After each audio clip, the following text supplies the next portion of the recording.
Jamani, naitwa Sia Duncan Mosha, ni katibu wa chama cha mapromota wa ngumi za kulipwa Tanzania. Kama alivyokwisha kuzungumza mwenyekiti wangu Ernest Mopao, mimi pia nina machache ya kuweza kuongezea. Jambo la kwanza kabisa, nyinyi pia ni mashahidi. Tukiangalia kwa miaka mitatu minne nyuma na ya sasa hivi, ile rate ya ngumi kufanyika mapambano mengi kwa mwaka imepungua. Na imepungua kwa sababu ambazo tunazilalamikia toka kipindi cha nyuma. Tunazilalamikia ni kwamba mchakato wa mfumo unapokuwa rafiki, utamvuta mtu mwingine kuwa promoter, ama promoter hata aliyekuwa ameacha kufanya mapambano kurudi kuendelea kufanya mapambano. Lakini pale mfumo unapokuwa sio rafiki, unapokuwa ni kandamizi, sidhani kama mtu atarudi. Kwa listi tu ambao mimi ninaifahamu, tuna takribani ya mapromota 50 kama na 3. Lakini tukiangalia ambao wapo active wanaofanya kazi kila siku, hata 15 hawafiki. Je, hawa wengine wanakuwa wako wapi? Je, wale ambao wapya tunatamani waje ili mchezo wa ngumi ukue, wako wapi? Kwa hivyo mifumo ambayo itakuwa inawekwa sio kwa ajili ya kumfurahisha Mopao, sio kwa ajili ya kumfurahisha mimi ama watu wengine, ni kwa ajili ya vizazi vijavyo, ni kwa ajili ya hawa mabondia, ni kwa ajili ya mapromota pia wanaokuja. Namna ni kwamba tunataka tu attract huu mchezo uzidi kukua. Ni mchezo ambao unapendwa, unakuwa, lakini kama tutaweka mifumo ambayo itakuwa inawakimbiza hata wao waliopo, sidhani kama tutakuwa tunafanya kukuza hizi ngumi zetu. Lakini jambo lingine amelizungumzia kiongozi hapa ni swala la kanuni. Kanuni ni nguzo mama inayofanya mchezo wowote ule ukue, kwa sababu hata katika FIFA katika nini wana zile kanuni ambazo zile kanuni ndizo zinamsaidia hata yule kiongozi wa pale juu kuendesha mchakato mzima kulingana na zile kanuni. Sasa endapo kanuni zinawekwa lakini hazikufuata mchakato unaotakiwa, inakuwa ni shida, kwa sababu huu mchezo wa ngumi kanuni zimewekwa, ilipaswa hizi kanuni zinavyotakwa kuandikwa ufanyike mchakato wa kushirikisha vyama shiriki.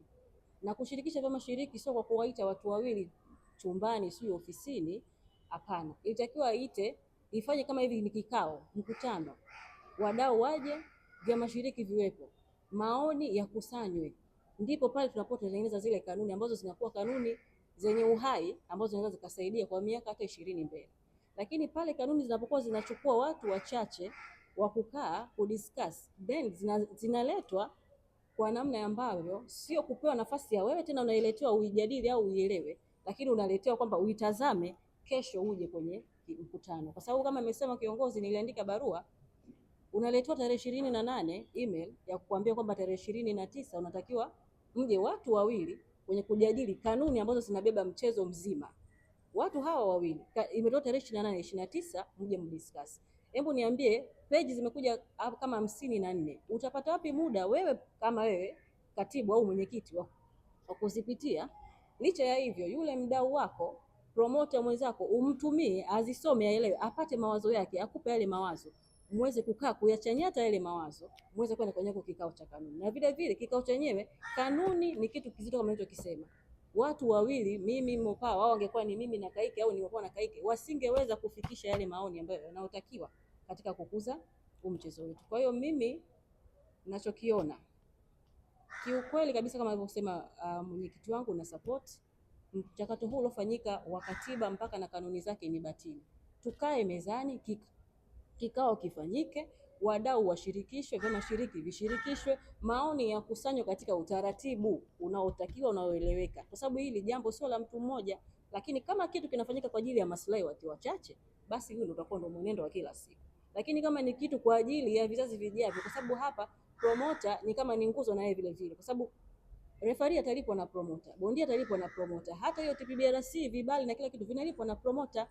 Lakini sasa tunapokuwa tunaweka kanuni ambazo yani bondia mwenyewe nazo ni shida kwake, yani referee ni shida, promoter ni shida, sasa hapo tutakuwa tunakuza ngumi ama tunaziua ngumi. Kwa hiyo tutafute michakato ambayo kiukweli na TPBRC na hata na serikali tusaidie katika hili swala. Tunatamani sana tusio kila siku tunakuja kwenye press tunafanya hivi tunazungumzia hili swala, hapana. Tuwe kitu kimoja kinachoeleweka.